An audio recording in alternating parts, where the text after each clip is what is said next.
한국토지주택공사 LH 임직원들의 신도시 사전투기 의혹과 관련해 청와대와 여당인 더불어민주당까지 자체 조사를 공언하고 나서면서 귀추가 주목되고 있습니다.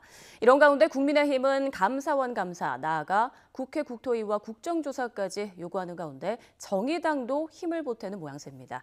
이번엔 국회 취재기자 연결합니다. 우철희 기자. 네, 국회입니다. 네, 청와대와 민주당이 자체 조사 카드까지 들고 나섰는데요. 국민의힘과 정의당이 압박하는 형국이군요.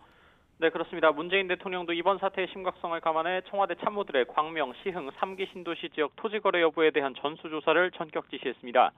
청와대 수석급과 비서관, 행정관 등 전 직원은 물론이고 가족들까지 조사 대상에 포함했습니다.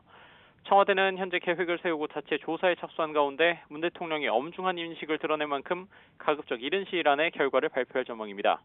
더불어민주당도 발을 맞추고 있습니다. 이낙연 대표는 당 소속 모든 국회의원과 보좌진 그리고 지방자치단체장과 지방의원, 가족까지 포함해서 3기 신도시 토지거래 내역에 대한 정밀 조사를 당 윤리감찰단에 지시했습니다.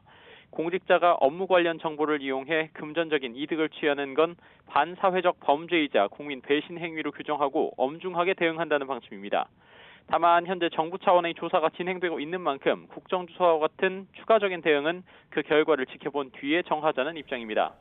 국민의힘은 반발하고 있습니다. 정부 자체 조사는 고양이에게 생선을 맡긴 격인 만큼 감사원 감사부터 실시해야 한다는 겁니다. 이와 함께 주무상임위인 국회 국토교통위를 열어서 LH 사장으로 재직했던 변창흠 국토교통부 장관을 불러 이번 사태 전반에 대해 따져 묻는 동시에 3기 신도시 재검토는 물론 전국적인 대규모 개발 사업 전반에 대한 국정조사까지 요구하고 있습니다. 어제는 민주당이 응하지 않자 단독으로 국토위를 개의하기도 했습니다. 정의당도 힘을 보태는 모습입니다. 민주당이 LH 사태의 진상을 낱낱이 밝히려면 이런저런 핑계댈 것 없이 국회 국토교통위부터 열라고 촉구했습니다.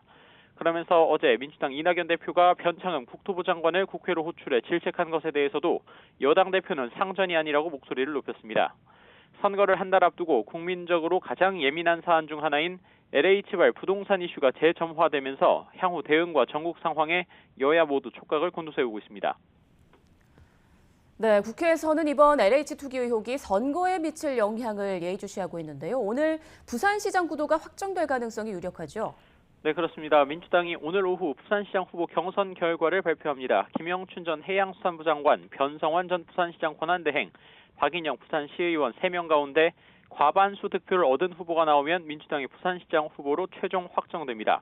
민주당은 지난 3일부터 나흘에 걸쳐 당원과 일반 시민들의 의견을 물었고 각각 절반씩 결과에 반영합니다. 아무래도 그간 여론조사에서 줄곧 우위를 점해온 김영춘 전 장관의 후보 확정 가능성이 점쳐집니다.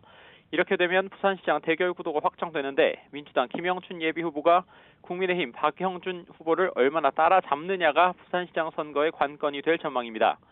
민주당은 가덕도 신공항 특별법 드라이브는 물론 박형준 후보의 이명박 정부 시절 국가정보원 불법 사찰 연루 의혹을 집요하게 파고들어 표심을 공략할 전망입니다. 반면 국민의힘은 이른바 네거티브에 단호하게 맞서고 박형준 대세론을 굳혀서 서울시장 선거 승리의 동력까지 키운다는 전략입니다. 지금까지 국회에서 YTN 우철입니다.